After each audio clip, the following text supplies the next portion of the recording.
Olá, queridos, paz de Cristo, uma alegria estarmos juntos mais uma vez aqui no meu canal Gilson Paulo Oficial.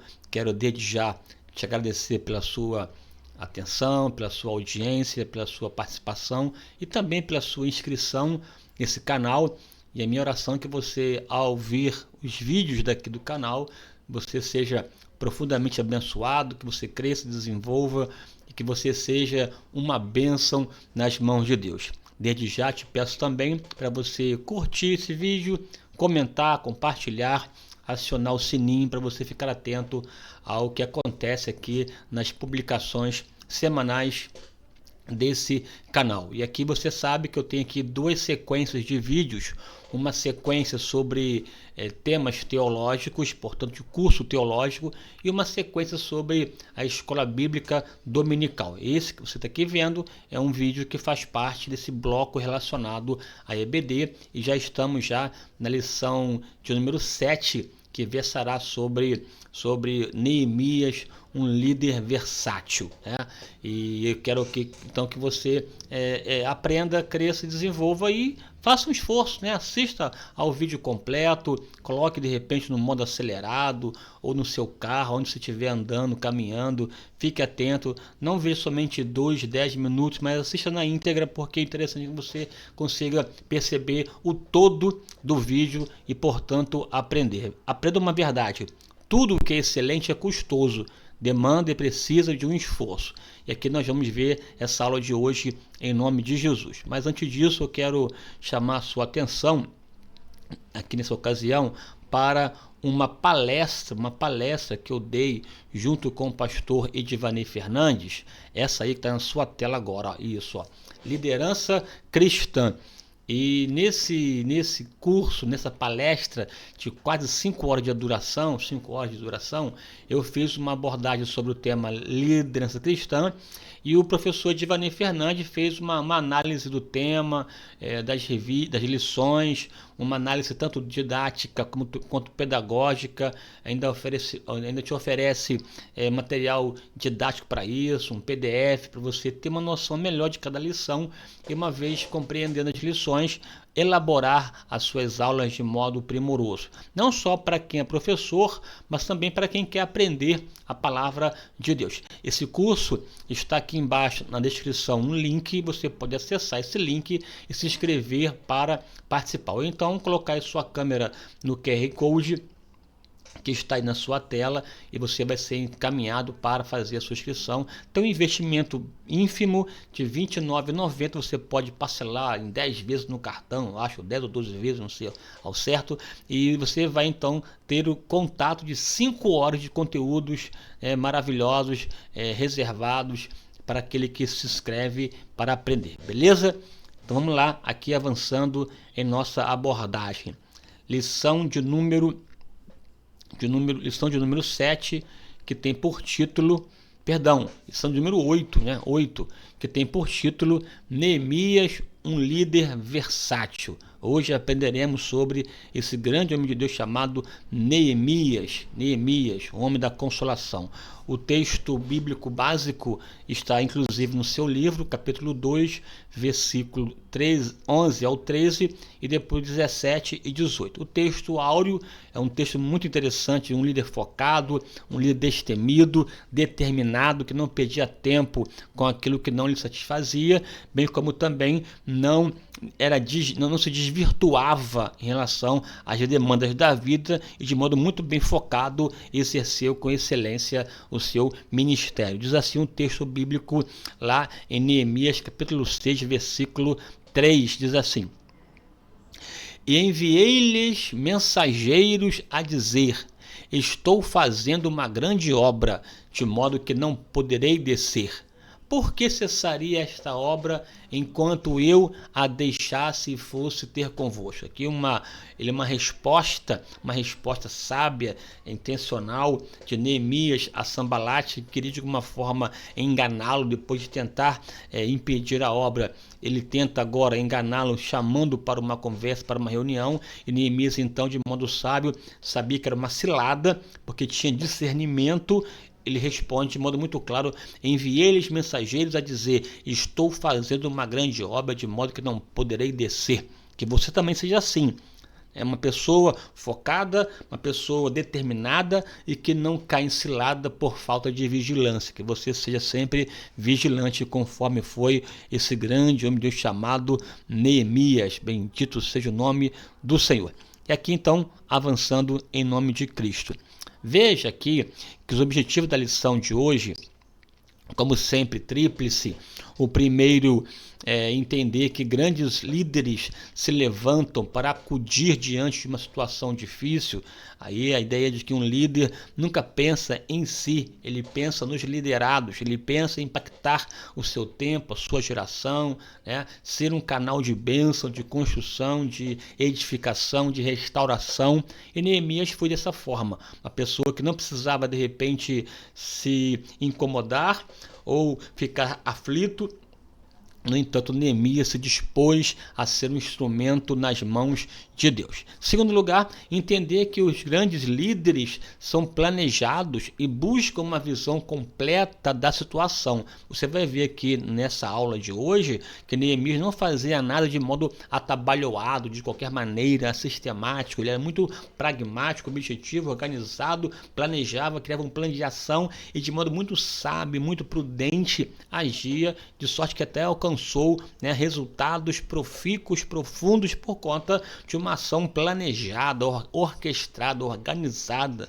E foi de fato uma pessoa muito exemplar para nós. E terceiro lugar, entender que grandes líderes superam coisas pequenas e permanecem focados nas grandes coisas. O que lhe motiva não é o aqui e agora, é o lá e então, o que ele vai alcançar com o seu feito, com o seu fazer.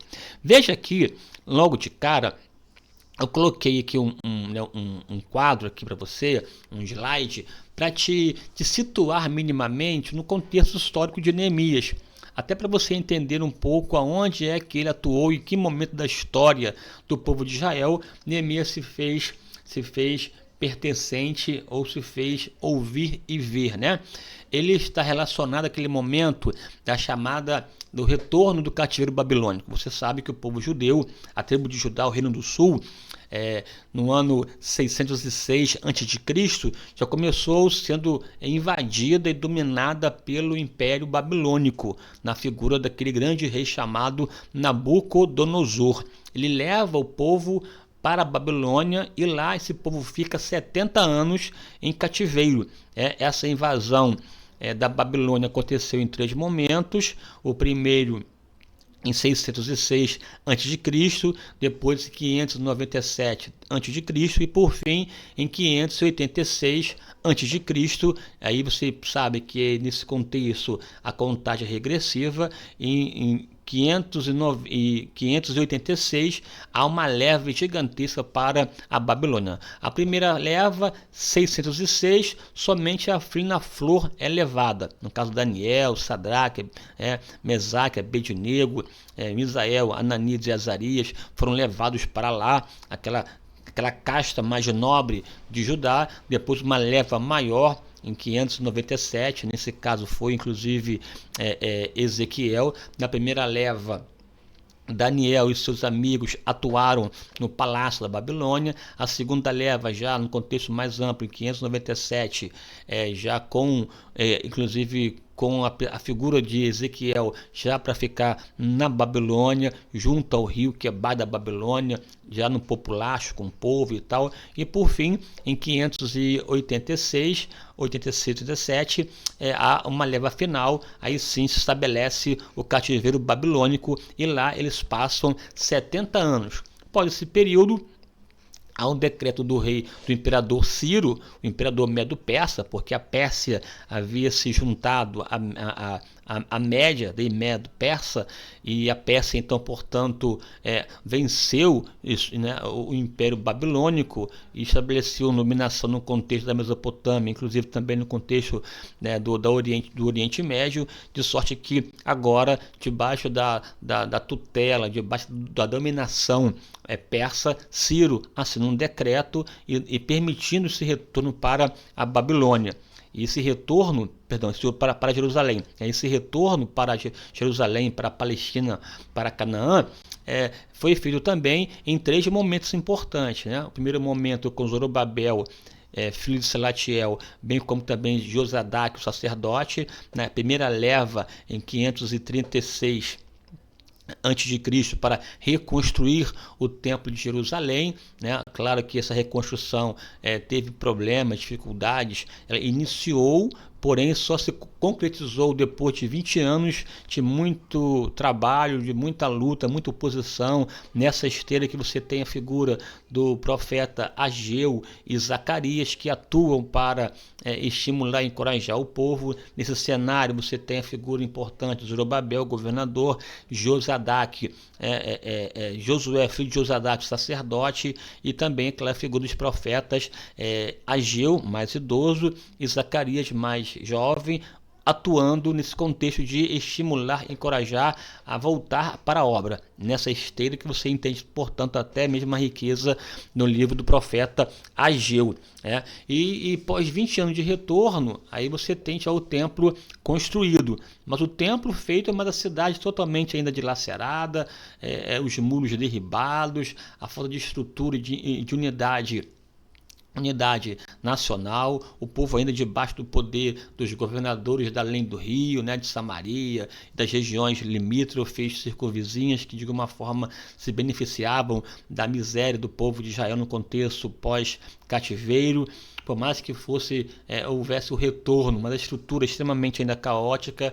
E veja, você tem um templo construído, o templo de Zorobabel, mas para poder começar a obra, começar o trabalho, começar de fato a implementar e reestruturar o culto, precisava de pessoas habilitadas, legítimas, sacerdotes cujos nomes constavam de fato na genealogia, e também, é claro, pessoas para tal função. É nessa esteira que Artaxerxes libera mais uma vez agora a ida de Esdras, o sacerdote e escriba, que ele vai para lá para reestruturar, organizar a vida cultica. É uma restauração do culto levítico, sendo ele sacerdote e escriba, uma pessoa de muito renome, muito peso e muita autoridade religiosa. Ele vai com cerca de 1.500 a 2.000 pessoas, judeus, retornam para a Palestina, Canaã. E isso aí, essa ideia desse retorno, já com um tempo já relevante. Veja que você pega o texto, o livro de Esdras, capítulo 1 ao capítulo 6, você tem todo esse cenário da atuação de Zorobabel, de Josué, filho de Josadaque, na reconstrução do templo. No capítulo 7, diz assim: e passado estas coisas, aí entra o cenário da ida de Esdras. Aí no total de quase 80 anos depois do retorno, que entra no cenário Esdras. Aí pensando no final da construção do templo até a ida de Esdras, total de 60 anos. Que entre a construção final, a inauguração, até a chegada de Esdras, ele vai restabelecer de fato o culto e dando estrutura cultica, espiritual ao povo de Israel, aos remanescentes de Judá que lá estavam pós-cativeiro babilônico. Se tem importância, portanto, de Zorobabel, que vai iniciar o processo de reconstrução do templo. Depois você tem a figura de Esdras, que estabelece já uma estrutura do culto em si. E depois aí já quase já também uns 15 anos depois, aí você tem a figura agora de Neemias. Neemias é posterior a Esdras. Tanto Esdras como Neemias, ambos voltaram para Jerusalém no tempo de Artaxerxes, o longânimos, que seria dos imperadores do Império Medo-Persa, que reinou um tempo elástico, porque a Bíblia mesmo diz que Neemias ele retorna, ele tem a resposta de Artaxerxes no 20º ano dele, portanto no ano 444 a.C., é quando de fato Neemias entra no cenário retornando. Também vai com um grupo diferente da questão de Esdras. Enquanto Esdras se preocupa em restaurar a vida espiritual, Neemias vai restaurar a vida social do povo. Enquanto Esdras visa utilizar o templo construído anteriormente de modo eficiente e, portanto, restabelecer a vida espiritual do povo de Israel, Neemias vai para restaurar o muro de Jerusalém, portanto, com papel, uma figura no âmbito material ou no âmbito social. Enquanto Esdras espiritual, Neemias social, material. Porque a vida é assim, né? Você tem que crescer em todas as esferas da vida, tanto no âmbito espiritual, mas também no âmbito social e econômico. Neemias, portanto, atua na restauração dos muros de Jerusalém, ou do muro de Jerusalém. O texto clássico é esse: reedifiquemos o muro de Jerusalém e não estejamos mais em opróbrio. Aconteceu isso no dia de Artaxerxes, entre o ano ali de 444 em diante, que abarca exatamente o período elástico que Artaxerxes governou sobre o Império Medo-Persa. Artaxerxes, o Longânimos, né, que é um pseudônimo que ele recebeu em relação à sua própria postura. Ele governou entre os anos de 464 a 423 a.C. E o seu 20º ano, em que cita o contexto de Neemias, coincide com o ano 444 a.C. É o tempo aceito para a questão cronológica da atuação de Neemias. Então veja aqui, Neemias é posterior a Esdras. Ele vai para reconstruir o templo, os muros e, portanto, restabelecer uma vida social do povo de Israel. Vale aqui ressaltar, já aproveitando aqui essa ideia, esses livros, tanto Esdras, Neemias e Esther, são livros chamados de pós-cativeiro. Fazem parte desse bloco dos livros históricos, porém, a abrangência deles relaciona-se, ao contexto pós-cativeiro. Isso em relação aos livros históricos. Os livros proféticos, que fazem parte também desse cenário, é o livro de Ageu e Zacarias. Estão no mesmo contexto histórico da atuação desses homens, tudo pós-cativeiro babilônico. O próprio livro também de Malaquias, também é um livro pós-cativeiro, né? É o último livro do Antigo Testamento. E, na verdade, o capítulo 13 de Neemias até serve de pano de fundo para o contexto histórico de Malaquias, que é um contexto de apostasia, de frieza, casamento misto, de sonegação do dízimo e uma prática de falta de honra para Deus. O capítulo 13 de Neemias serve de pano de fundo histórico para o cenário no qual Malaquias atuou. Mas, em relação mais próxima, logo após o retorno, você tem a figura de Ageu e a figura de Zacarias, tá? Então, dito isso aqui, agora sim, pensando na vida desse homem chamado Neemias, que foi de fato uma pessoa importante para a história do povo de Israel, sobretudo para o reino de Judá.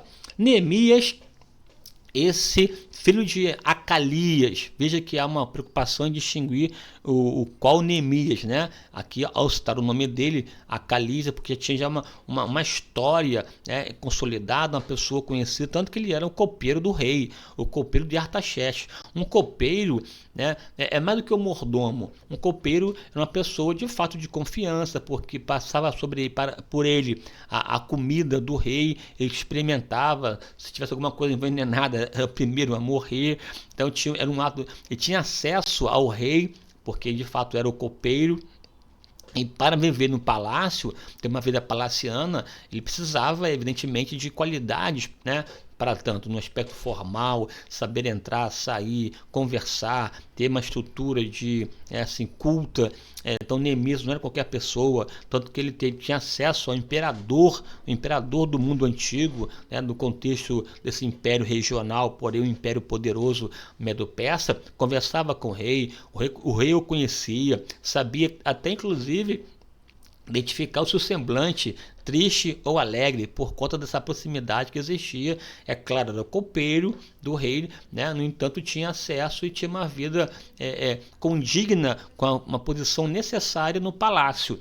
Portanto, não era uma pessoa despreparada, pelo contrário. Neemias filho de Acalias, copeiro de Artaxerxes, copeiro do rei, copeiro do imperador. Soube da situação dos remanescentes de Judá, que estavam em Jerusalém. Aqui, a primeira palavrinha aqui é a palavrinha remanescente. Ao pensar que remanescente é porque você tem um grupo grande, que foi dizimado, atacado, destruído, quase exterminado. Aí sobrou um grupo pequeno, o grupo dos remanescentes. A própria palavra remanescentes já é em si uma descrição de destruição. Aí aquela ideia do próprio texto lá de Lamentações de Jeremias, que descreve esse ambiente também de tristeza, de morte, de luto, de perda, de derrota que o povo enfrentou no momento inclusive do cativeiro babilônico, e que Jeremias, um grande profeta que chorava, intercedia pelo povo, ele escreve um lamento, um cântico, um lamento, que é Lamentações. Ele diz que a cidade populosa, a populosa tornou-se solitária, tornou-se viúva. Aquela grande das nações tornou-se tributária, um lamento. A populosa tornou-se viúva. Que a ideia dos remanescentes é aqueles que escaparam da matança, escaparam da invasão, escaparam daquele momento de dor e de angústia. A palavra por si só já recarrega essa ideia de sofrimento. Então, ele soube, através de Ananias, seu irmão, a situação do povo que estava em Jerusalém, em Judá. Soube a situação dos remanescentes. Veja que o texto diz: estão em grande miséria e desprezo, e o muro de Jerusalém fendido, e as suas portas queimadas a fogo. É uma descrição que Ananias faz. Neemias pergunta a Ananias como estavam os seus irmãos lá em Jerusalém. Aí Ananias descreve de modo tão assim profundo, tão curto, mas tão denso, tão forte, tão assim impactante. Os remanescentes estão em grande miséria e desprezo, e o muro de Jerusalém fendido, e as suas portas queimadas a fogo. Veja que o cenário caótico de dor, destruição, humilhação, vergonha, isso depois do retorno. 70 anos antes, pior estava. Aí eles voltaram, construíram o templo com muita dificuldade, a partir da liderança de Zorobabel. Esdras já estava lá atuando, tentando resgatar e estabelecer o culto levítico. Mesmo assim, por mais que o culto já estivesse acontecendo, já de uma forma já dinamizando, faltava ainda uma estrutura social.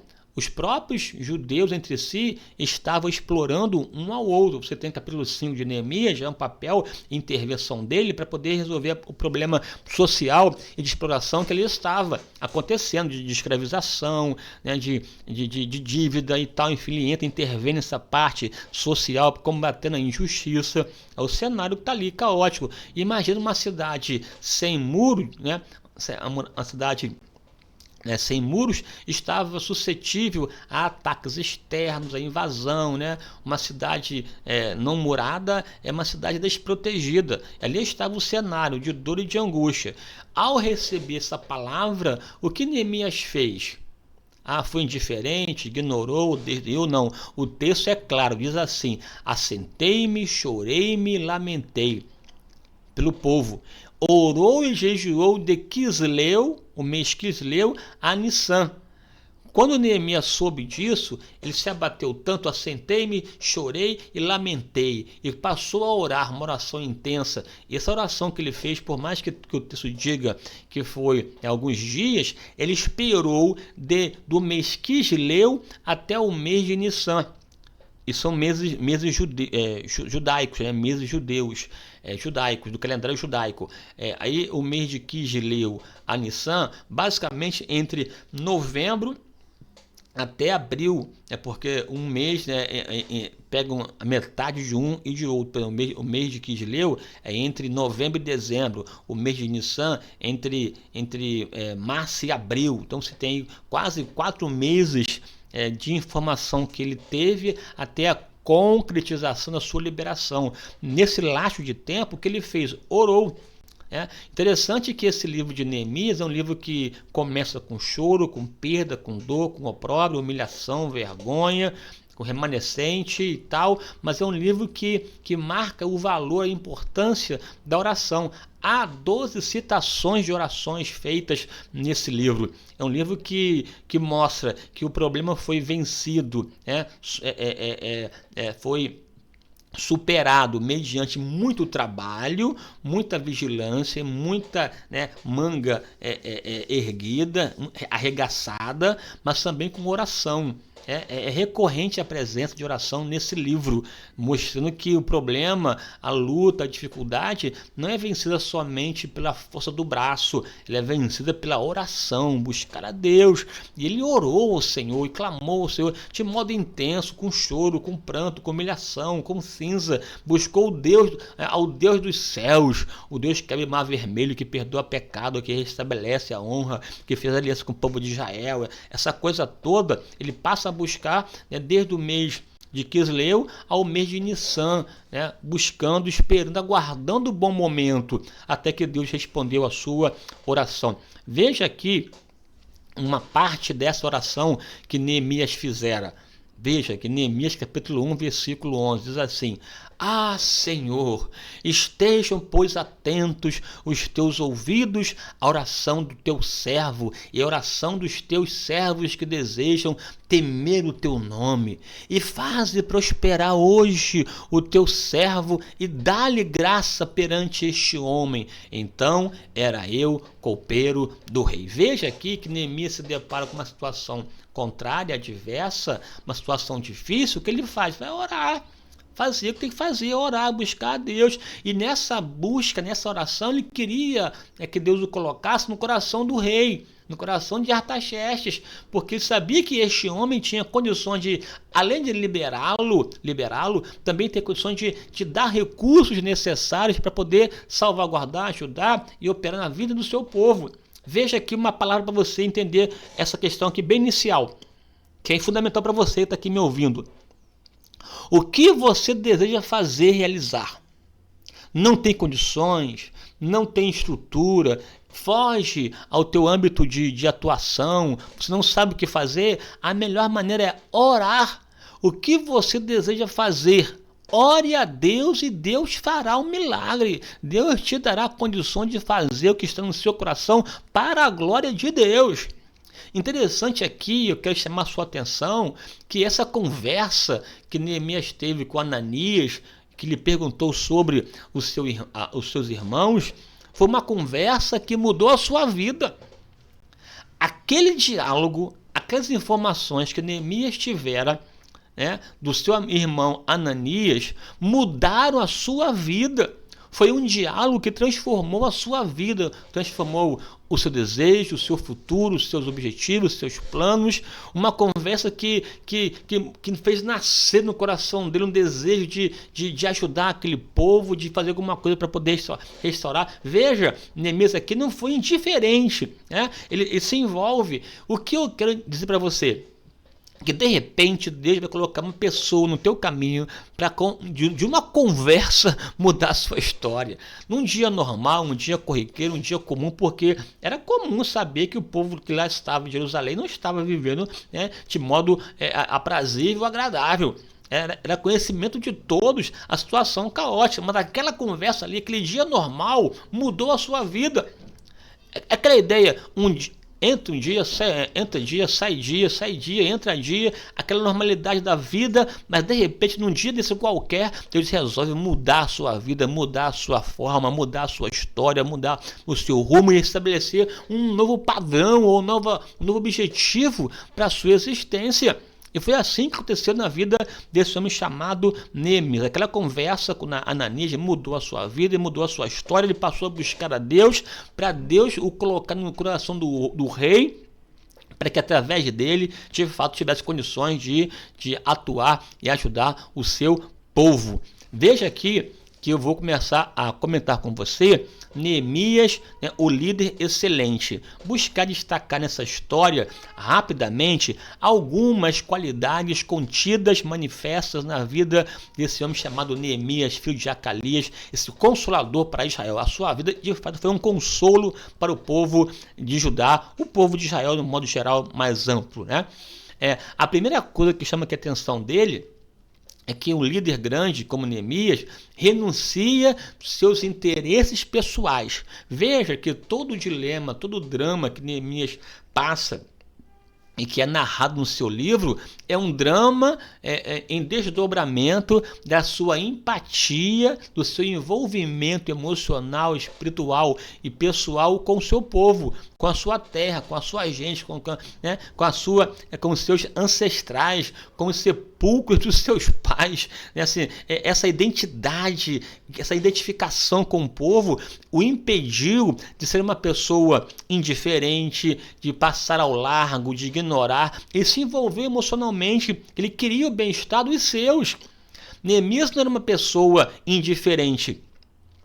Não, e você não pode cometer também o pecado da indiferença, porque há uma galera, uma multidão ao teu redor gritando, clamando, pedindo socorro, ajuda, e você tem a chave para abrir a porta, você é a ponte que Deus quer utilizar, você é a pessoa que Deus quer estabelecer uma mudança. Veja aqui que tremendo foi a vida de Neemias. Ele estava no palácio do rei, era copeiro, de uma forma desfrutava de uma posição privilegiada no contexto do império, no império persa, mas ele não se deixou se esfriar ou se anular por uma questão meramente pessoal. Pelo contrário, nasceu no seu coração um desejo de fazer alguma coisa, entende? Alguma coisa, queria mudar a história de uma nação. Deus usou um copeiro para mudar a história de uma nação. Essa mudança começou com um diálogo que foi alimentado por uma oração e que Deus abriu porta e o comissionou de modo milagroso a estabelecer uma mudança brusca na história do povo de Israel. Deus também quer mudar a sua vida, mudar a sua história e te usar para fazer a diferença nesse tempo, nessa geração, e o nome do Senhor ser glorificado. Oh, que aleluia, oh, que glória a Deus, que você tem que dar aí no seu lugar. Deus é maravilhoso, é extraordinário, ele é estupendo, incomparável, inigualável, eterno, santo, justo, grandioso, majestoso, Deus que habita nas alturas e que muda a vida de pessoas. Veja, o próprio Amós teve a sua vida mudada. Ele disse para Amazias, o sacerdote que atuava no norte, né? Eu não era profeta, nem filho de profeta, mas o Senhor tirou-me após o gado e me disse, profetiza a casa de Israel. Ou seja, não tinha nada a ver com profetismo, mas Deus interveio e a sua intervenção mudou a minha vida, mudou a minha história. Deus também quer mudar a sua história, mas para tanto você precisa ouvir o grito dos desesperados e não ser insensível com a demanda que está ao seu redor, e você, que você finge não ver, não ouvir, e busca satisfazer apenas o seu próprio desejo, a sua própria vontade. Veja, estou aqui hoje nesse vídeo falando para você. De alguma forma, acredito que Deus vai levar essa voz aqui, esse vídeo, a muitas nações, e muitas pessoas serão tocadas por essa palavra aqui agora, em nome de Jesus, e a sua vida as suas vidas mudarão para a glória de Deus. Aqui é uma semente lançada que ao seu tempo florescerá e muitos frutos surgirão para a glória de Deus. É uma disposição, uma disponibilidade, um tempo que eu uso, um recurso que eu consegui adquirir para a glória de Deus, para ser um canal de bênção para a vida das pessoas. Você precisa fazer alguma coisa que desague na vida das pessoas com as quais você se relaciona. Neemias sentiu-se sensibilizado, teve empatia, se mobilizou, passou a orar 4 meses. Deus interveio e começou então a operar na sua vida. Veja aqui, o líder renuncia os seus interesses pessoais. Era copeiro do rei, mas sofreu pela dor do seu povo. O texto bíblico diz assim: como não estaria triste o meu rosto, estando a cidade, o lugar do sepulcro dos meus pais, assolada e tendo sido consumidas as suas portas pelo fogo. Não cometa, meu amigo e minha amiga, o pecado da indiferença. Aqui, Neemias está respondendo uma pergunta que o rei fizera a ele. Ele percebeu, o rei, que o semblante de Neemias estava triste. Por que está triste o teu semblante? Porque você está com tristeza no coração. Aí ele, como assim? Como não estaria eu triste, ó rei? Estando a cidade o lugar do sepulcro dos meus pais assolada, tendo sido consumidas as suas portas pelo fogo. Ele não citou aqui diretamente a cidade de Jerusalém, porque aí é uma preocupação, aqui é uma postura sábia de não dizer tudo, ou dizer somente o que é necessário que seja dito para não despertar outros interesses. Então o rei vai liberá-lo para ir à sua cidade, à sua terra. Veja, outra marca importante de Neemias, essa aí na tela aí, ó. O líder sabe aproveitar as oportunidades. As oportunidades aparecem. Cada uma tem uma velocidade própria, tem uma dimensão própria, um nível próprio, uma velocidade própria, e você tem que saber aproveitar, remir o tempo e aproveitar bem as oportunidades. O rei lhe perguntou o que ele queria que fosse feito. Imagina você aí, o rei, o grande imperador, se reportasse a você e perguntasse: e o rei me disse, que me pedes agora? Então orei ao Deus dos céus. Veja que a oração está presente na vida de Neemias. Interessante isso aqui. O rei lhe pergunta e o rei me diz: o que me pedes agora? Então, orei, uma oração rápida, uma oração ali repentina, para ter uma palavra sábia, mas vale aqui ressaltar que todo o contexto, até o momento agora aqui no mês de Nissan, em que o rei lhe pergunta, há um terreno que foi regado pela oração. Há uma oração contínua, constante, de clamor, com sentimento, com choro, com pranto, com lágrima, invocando o Deus dos céus, até que chegou a hora. O que era impossível, o que era inimaginável, que não ia acontecer, agora traduzido por uma palavra. E o rei me disse: o que me pedes agora? O que não tinha vez, não tinha vez, voz, espaço e tal, se transformou numa frase: o que me pedes agora? Se fosse você, o que você pediria ali ao rei?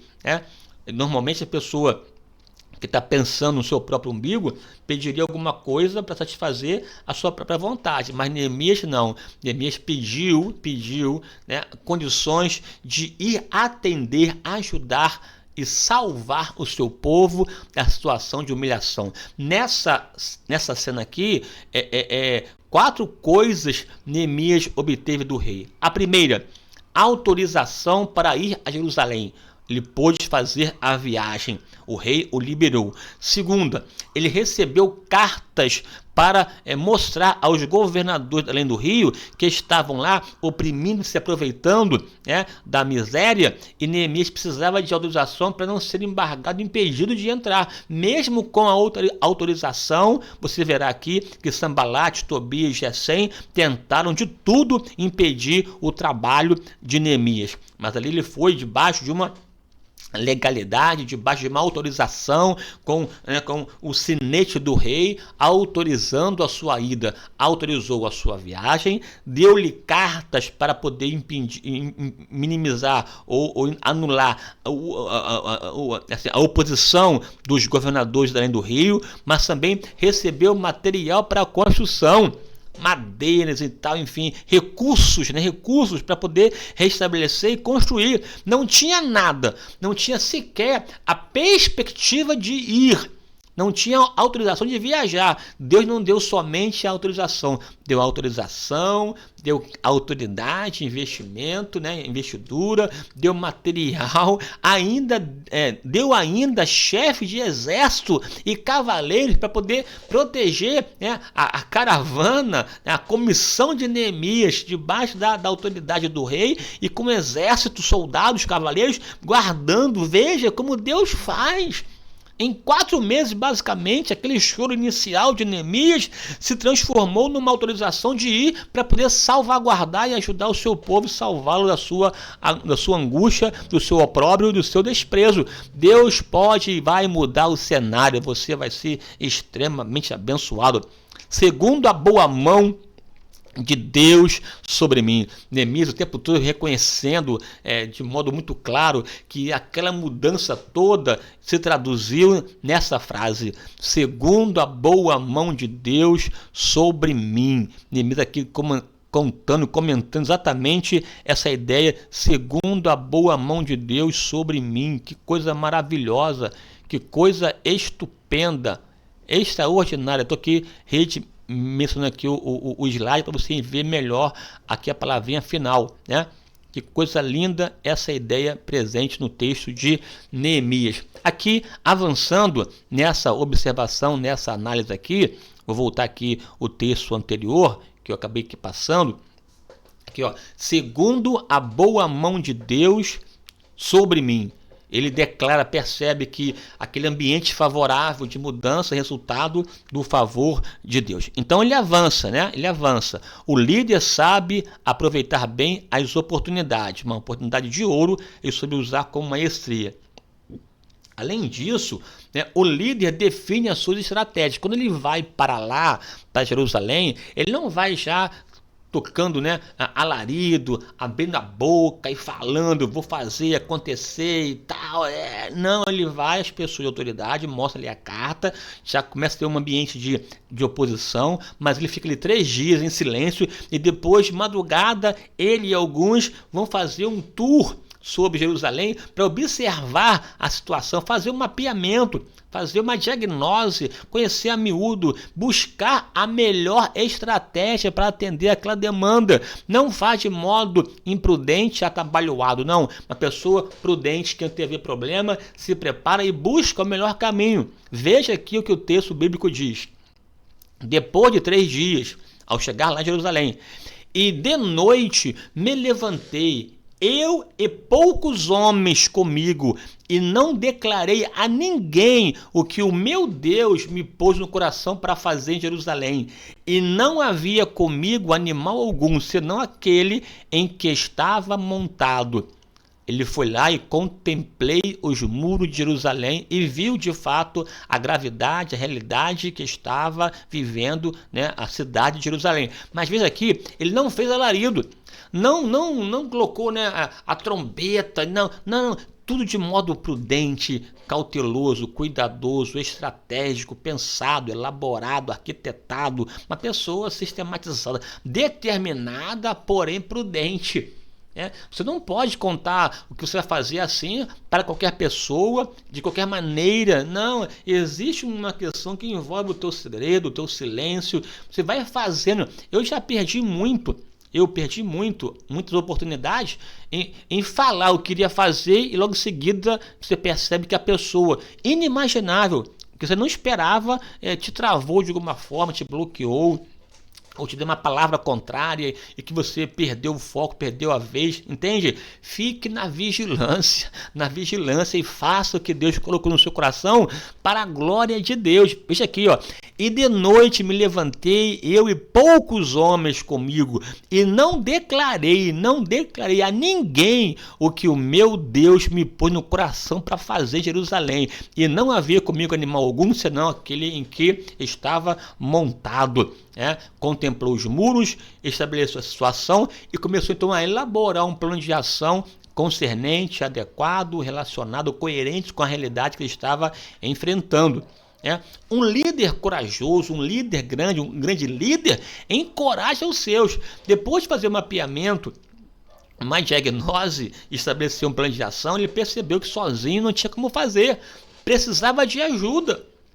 Precisava de pessoas. Eu tenho orado a Deus para Deus levantar pessoas, né, para investir no meu ministério, investir no que eu penso em fazer, e eu sei que Deus colocará pessoas aqui para me ouvir e que Deus irão inspirá-las a investir no ministério que Ele colocou na minha mão para fazer, porque eu sei que o que eu quero fazer sozinho não consigo fazer, e Deus vai levantar pessoas para isso, vai levantar ao seu tempo, ao seu momento, é uma ação de Deus, é pelo Espírito Santo, mas a ideia é que eu reconheço que sozinho não tem como fazer, e o líder sabe dessa importância, ele encoraja outros a se envolverem também na sua visão, né, na obra que Deus colocou no coração, para a glória de Deus. Não tem a ver com Neemias, não tinha a ver com a sua pessoa, não era pessoal, não era um projeto pessoal, era um projeto para o povo de Deus, um projeto para o povo de Israel, para o povo de Judá, reconstruir os muros de Jerusalém. Veja aqui o texto, ó. E reedifiquemos o muro de Jerusalém e não mais estaremos em opróbrio. Aquela ideia, né? Ele observou, depois de ver, chamou a liderança e deu uma palavra de encorajamento: reedifiquemos o muro de Jerusalém, e não mais em opróbrio, não tem mais ficando em vergonha. Vamos vencer a vergonha, vamos vencer a situação, essa luta, e vamos reedificar os muros. Veja aqui, né, aqui a resposta: declarei como a mão de Deus me fora favorável, como também as palavras do rei. Então disseram: levantemo-nos e edifiquemos, e esforçaram as suas mãos para o bem. Veja que Neemias, ele envolve pessoas na sua visão, envolve pessoas na sua tarefa, ele estimula, encoraja, né? Incita. Ele não é uma pessoa que lança pessimismo ou que lança que vai desacreditando as pessoas. Não, ele injeta força, injeta coragem, injeta ânimo, ele envolve a situação posta, né? Opróbrio, desprezo e remanescente, mas ele afirma: a boa mão de Deus é comigo. Ela já tem como constatar, demonstrar que a sua boa mão é comigo, de sorte que eu e você nos levantaremos e reedificaremos o muro. Jerusalém não ficará desprotegida, desguarnecida, humilhada para sempre. Nós vamos trabalhar, Deus vai nos ajudar e a vitória alcançaremos. Essa palavra foi tão contagiante, tão estimuladora, né, que foi tão não sei, não contágio, mas foi envolvendo as pessoas, contagiando, no sentido de estar vinculada. Tem uma palavra parecida com a palavra contagiar, que aqui agora fugiu a minha memória, mas tem a ver com essa, né, esse envolvimento, esse lastro que inclui pessoas, que abarcam pessoas para desenvolver a mesma visão. Aqui, de fato, é uma marca de um líder. Um líder é aquele que consegue aglutinar pessoas em torno de si, imbuídas com a mesma visão, com o mesmo propósito de fazer a mesma obra. Ele é capaz de influenciar pessoas em direção ao propósito que Deus colocou no seu coração. A boa mão de Deus era de fato com Neemias. Um líder grande, um grande líder como Neemias, identifica os seus adversários. Ele não fica de bobeira, não fica ali de modo aleatório. Ele é muito perspicaz, prudente, antevê problemas e se prepara para responder de fato aos problemas da realidade que o envolve. Veja aqui o que o texto diz, né? O que, ouvindo Sambalate, o Horonita, e Tobias, o servo amonita, lhes desagradou com grande desagrado que alguém viesse a procurar o bem dos filhos de Israel. Tanto Sambalate, Tobias, Gesem, pessoas que odiavam o povo de Israel, o povo de Deus, o povo de Judá, queria que de fato a miséria permanecesse, mas Deus levantou Neemias, levantou uma consolação para mudar a realidade do povo. Veja aqui que essa realidade aqui de mudança muito forte suscitou opositores. Você vai fazer para Deus, mas não espere que o diabo ficará com as mãos atadas. O diabo vai se levantar tentando impedir que você realize o que Deus colocou no seu coração, mas não se intimide. Não tenha medo, vá em frente, Deus é contigo, você vai vencer e o nome do Senhor será glorificado. O diabo sempre levanta um Sambalate, sempre levanta um Tobias, sempre levanta uma amonita da vida, mas você tem o poder, a força, a graça e a comprovação e a aprovação de Deus, e você vencerá em nome de Jesus, e ao final você vai celebrar aquele que vive e reina para sempre. Um grande líder realiza a obra que Deus lhe deu por etapas. Porque às vezes nós vemos, né, a grande necessidade que tem que ser feita. Aí, às vezes, essa grande necessidade inibe e anula a pessoa de começar a tarefa. Não, comece. Não importa se a tarefa é gigantesca, não importa se o recurso é pouco, faça. Coloque a mão na massa, Deus enviará recursos. E faça por etapas. Palmo a palmo, passo a passo. Mas pastor, são 4 anos. Mas pastor, não sei o quê. Mas pastor, vai demorar muito. Meu amigo, se você não começar agora, vai demorar mais ainda. Comece a fazer pelo começo, entende? Pelo começo. E Deus vai te dar graça de você passar pelo meio e chegar ao final em nome de Jesus. Ore, Deus abrirá a porta, Deus tocará em pessoas grandes, Deus tocará em Artaxerxes, Deus tira sono de Faraó, tira sono de Nabucodonosor para fazer valer a sua vontade. Não tenha medo do Senhor, é o ouro e a prata, Ele enviará o recurso e você vai adorar o nosso Deus poderoso em nome de Jesus. Veja aqui, o grande líder começa a realizar por etapas. Neemias foi restaurando porta a porta. São 12 portas, ele foi restaurando uma a uma até concluir a obra em 52 dias. Não tenha medo, faça por etapas, mas faça. Não pare, caminhe, focado, determinado, obstinado, seguro, firme, e Deus vai contigo e você vai louvar aquele que vive e reina para sempre. Assim edificamos o muro, e todo o muro se cerrou até a sua metade, porque o coração do povo se inclinava a trabalhar, viu? Fez a metade, ainda faltava outra metade. A metade primeira com muito esforço, sacrifício, mas fez a metade. Tinha mais para fazer, mas já estava na metade. Vá em frente, vá até o final, conclua, realize, não pare, não esmoreça, Deus é contigo. O grande líder não se intimida com o furor do inimigo. A cada etapa da obra realizada do muro, a cada etapa, a cada tijolo colocado, a cada porta reconstruída, o ódio aumentava dos inimigos. O seu furor era potencializado, né? E sucedeu que, ouvindo Sambalate, que edificávamos o muro, ardeu em ira. Aqui a ideia de que Sambalate foi tomado pela ira, estava em efervescência, estava inflamado pela ira. Era um fogo aceso de ira que estava no coração de Sambalate, tentando impedir. Assim é o diabo vai levantar pessoas iradas, mas não tenha medo, não se intimide, vá em frente. Além de arder em ira, se indignou muito. Veja aqui, a ideia aqui do advérbio de intensidade, muito, e se ardeu em ira. E escarneceu dos judeus, zombou. Como é que pode esse povo fraco levantar? Não vai. E tal, começou então a articular 1000 maneiras, desde tentar impedir, tentando criar ciladas, convocando Neemias para uma reunião que era uma fria, tentou usar profetas falsos para poder encorajá-lo a entrar no templo e, portanto, pecar. Neemias, cheio de discernimento do Espírito, não caiu em cilada, ameaçou escrever carta para o rei, dizendo que Neemias queria sublevar a autoridade do rei e, portanto, levantar um reino rebelde. Tentou de 1000 maneiras, 1000 estratégias, mas Neemias permaneceu firme, focado na tarefa da reconstrução. O líder se prepara para enfrentar o inimigo. Veja o que o texto diz. Naquele dia em diante, metade dos seus homens, de Neemias, trabalhava na obra, e a outra metade empunhava lanças, escudos, arcos e couraças.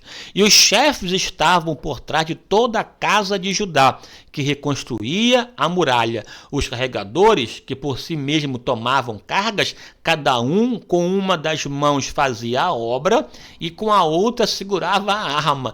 Quando aumentou a perseguição e quiseram lutar, de fato, para impedir Neemias chamou os trabalhadores e dividiu em turno. Você de dia protege e à noite trabalha, outro trabalha à noite, protege de dia. Enquanto você está com uma das mãos tem a ferramenta, na outra tem a arma, nós vamos trabalhar, vamos redobrar o nosso esforço, redobrar o nosso envolvimento, mas não vamos retroceder, não vamos parar, vamos concluir, porque a boa mão de Deus é conosco. Veja aqui, a boa mão de Deus é conosco não significa ausência de problema, de adversidade. Não, é a boa mão de Deus, de fato, se faz sentir na superação das próprias dificuldades presentes no fazer para a glória de Deus, entende? As dificuldades estão ali para você perceber que Deus vai te ajudar, e você, ao final, reconhecerá que foi a boa mão de Deus. O líder corajoso, o grande líder, mantém o foco e continua a obra. Não é levado ou desvirtuado ou desviado por qualquer motivo. Não, ele tem um foco, vou fazer, vou realizar, e ninguém vai impedir que tal obra se concretize. Aqui o texto: Sambalate e Gesem enviaram a dizer: vem, vem, e congreguemos-nos juntamente nas aldeias, no vale de Ono. Porém, intentavam fazer-me mal. Enviei-lhes mensageiros a dizer: estou fazendo uma grande obra, de modo que não poderei descer, porque cessaria esta obra enquanto eu a deixasse e fosse ter convosco. Não, ninguém nem nada vai roubar de mim a minha proposta, porque eu quero, ao final de tudo, glorificar aquele que vive e reina para sempre. Por fim, aqui, por conta do horário também, já quase 1 hora de vídeo.